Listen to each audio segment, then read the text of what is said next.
નમસ્કાર મિત્રો, દેશ દુનિયાના તાજા મોટા સમાચારમાં આપનું સ્વાગત છે। આજના તાજા સમાચાર મેળવવા માટે વિડીયોને અંત સુધી જોતા રહો અને આવા દરરોજના સમાચાર મેળવવા માટે વિડીયોને એક લાઇક કરી ચેનલને સબસ્ક્રાઇબ કરવાનું ના ભૂલતા।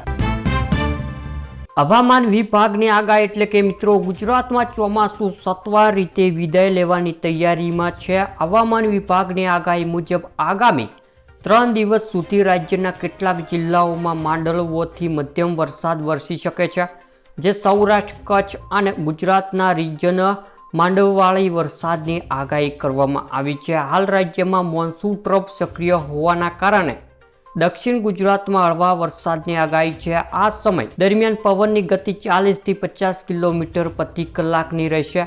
ગુજરાતમાં સપ્ટેમ્બરમાં વરસાદનો એક નવો રાઉન્ડ છે તે આવ્યા બાદ ઓક્ટોબરમાં ઠંડીની શરૂઆત થઈ જશે। હવામાન વિભાગે જણાવ્યા મુજબ રાજ્યમાં ચોમાસું વિદાય લેતા પણ ધબધબાટી બોલાવી શકે છે, જે 17 તારીખ અને 23 સપ્ટેમ્બર સુધી રાજ્યમાં સામાન્ય મધ્યમ વરસાદની આગાહી કરાઈ છે। ત્યારબાદના મહત્વના સમાચારની માહિતી મેળવીએ તો મિત્રો જીએસટીમાં ઘટાડા બાદ સરકારનો વધુ એક મોટો નિર્ણય એટલે કે 22 સપ્ટેમ્બરથી આ કામ કરવું જરૂરી એટલે કે જીએસટી ઘટાડા બાદ સરકારનો વધુ એક મોટો નિર્ણય છે કે 22 સપ્ટેમ્બરથી આ કામ કરવું જરૂરી છે, જે સરકાર સંપૂર્ણ ખાતરી કરવા માંગે છે કે જનતાને કોઈ પણ સંજોગમાં નવા જીએસટી દરોમાં લાભ મળે અને 22 સપ્ટેમ્બરથી તેલ, શેમ્પૂ, સાબુથી લઈને દવાઓ જેથી રોજિંદી ઉપયોગી વસ્તુઓ વેચતા દુકાનદારોને દુકાનની બહાર તે બધી વસ્તુઓ નવા ભાવ દર્શાવવામાં પડશે, જેના જીએસટી દરોમાં ફેરફાર કરવામાં આવ્યો છે। ત્યારબાદના મહત્વના સમાચારની માહિતી મેળવીએ તો મિત્રો સરકારની ધમાકેદાર ઓફર, ઘર બનાવવા પર 25 લાખ રૂપિયા આપવામાં આવશે। પતિ પત્નીને બેવડો લાભ એટલે કે જો તમે સરકારી નોકરીમાં છો અને તમારા સપનાનું ઘર બનાવવા માંગો છો તો આ સમાચાર એક સુવર્તક કેન્દ્ર સરકાર આ યોજના વધુ સરળ અને આકર્ષક બનાવવાની છે। હવે તમારા સપનાનું ઘર પૂરું કરવા માટે 25 લાખ સુધી સરકારી લોન મેળવી શકો છો અને જો તમે પતિ પત્ની બંને સરકાર કર્મચારી હોય તો આ લાભ બમણો થઈ શકે છે, કુલ 50 લાખ રૂપિયા સુધી લોન માટે। ત્યારબાદના મહત્વના સમાચારની માહિતી મેળવીએ તો મિત્રો ખેડૂતોને 25,000 રૂપિયાની સહાય એટલે કે ગુજરાત રાજ્યના ખેડૂતોને પૂર, દુકાળ અને અતિવૃષ્ટિ જેવી કુદરતી આપત્તિઓના રાહત આપવા ઓગસ્ટ 2020ના રોજ ગુજરાત સરકાર દ્વારા મુખ્યમંત્રી કિસાન સહાય યોજના શરૂ કરવામાં આવી છે। ગુજરાત કિસાન સહાય યોજના અંતર્ગત રાજ્ય સરકાર દ્વારા ખેડૂતોને મહત્વ 4 હેક્ટર માટે કૃષિ પેદાશોનું નુકસાન માત્ર 33%થી 60% નુકસાન વળતર આપવામાં આવશે, જે કુદરતી આફતોના કારણે થતા નુકસાન કિસ્સાઓમાં ખેડૂતોને 20,000નું વળતર આપવામાં આવશે અને 60% કરતાં વધારે નુકસાન થયું હોય તો વધુ 4 હેક્ટર એટલે કે 25,000 રૂપિયાનું વળતર આપવામાં આવશે।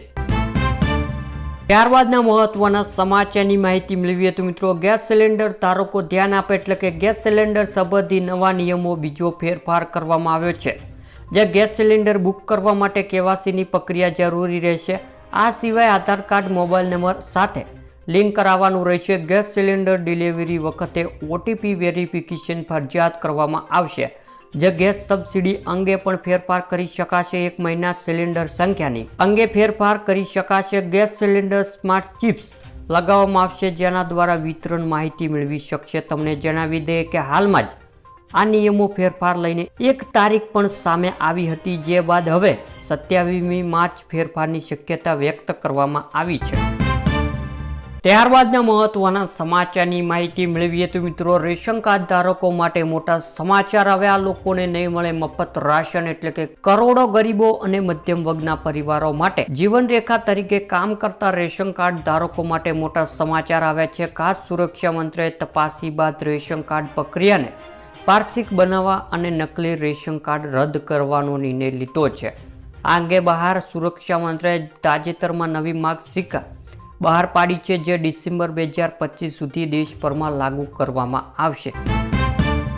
ત્યારબાદ મિત્રો મફત રાશન નવી વસ્તુઓ સમાવેશ એટલે કે હવે રેશન કાર્ડ ધારકોને માત્ર ઘઉં અને ચોખા જ નહીં પણ મીઠું, બાજરી અને રસોઈ તેલ જેવી વસ્તુઓ પણ મળશે। ઘણા રાજ્યોમાં આ મફત હશે, જેટલા કેટલાક જગ્યાએ તેમને સબસિડીવાળા દર ઉપલબ્ધ કરવામાં આવશે, જે પ્રધાનમંત્રી ઉજ્જવલા યોજના સાથે સંકળાયેલા પરિવારોને ગેસ સિલિન્ડર પર ડિસ્કાઉન્ટ મળી શકે છે। જે જીએસટી રોટી કપડા ભાવ ઘટ્યા હવે સસ્તા દશે મંડાના આરબીઆઈ આપી શકે છે ગ્રેડ ન્યૂઝ ઈ કેવાયસી હવે ફરજિયાત એટલે કે રાશન કાર્ડ સંબંધિત તમામ લાભો મેળવવા માટે હવે ઈ કેવાયસી કરાવવું જરૂરી બનશે. આમ તો આધાર કાર્ડ અને જરૂરી દસ્તાવેજ ડિજિટલ ચકાસણી પ્રક્રિયા સમાવેશ થાય છે, જે લોકોને આ પ્રક્રિયા સમયસર પૂર્ણ નહીં કરે તેમના નામ યાદીમાંથી દૂર કરવામાં આવશે.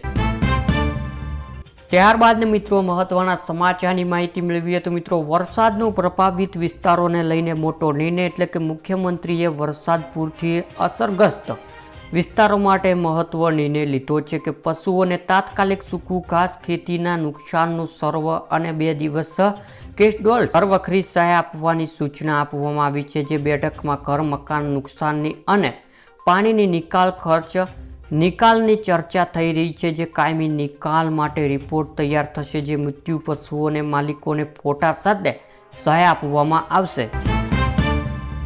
ત્યારબાદના મહત્વના સમાચારની માહિતી મેળવીએ તો મિત્રો પૂરથી નુકસાનને બદલે ખેડૂતોને મળશે 20,000 રૂપિયા એટલે કે પંજાબ સરકાર મંત્રીમંડળ પૂર્વ સંબંધી બેઠક યોજી હતી, જેમાં મુખ્યમંત્રી ભગવત માન અધ્યક્ષ કરી હતી. જે પંજાબના મુખ્યમંત્રી કાર્યાલય દ્વારા એક્સ પર પોસ્ટ કરી જણાવવામાં આવ્યું છે કે પંજાબ સરકારે એવા ખેડૂતો માટે પ્રતિ હેક્ટર 20,000 રૂપિયાનું મળતર જાહેર કર્યું છે, જેમાં ખેતરોના પૂરના પાણી ડૂબી ગયા છે અને જેમના પાકનું નુકસાન થયું છે. પાક મળતર ડીસી અથવા તો પટવારી દ્વારા 1 રૂપિયા સોંપાશે.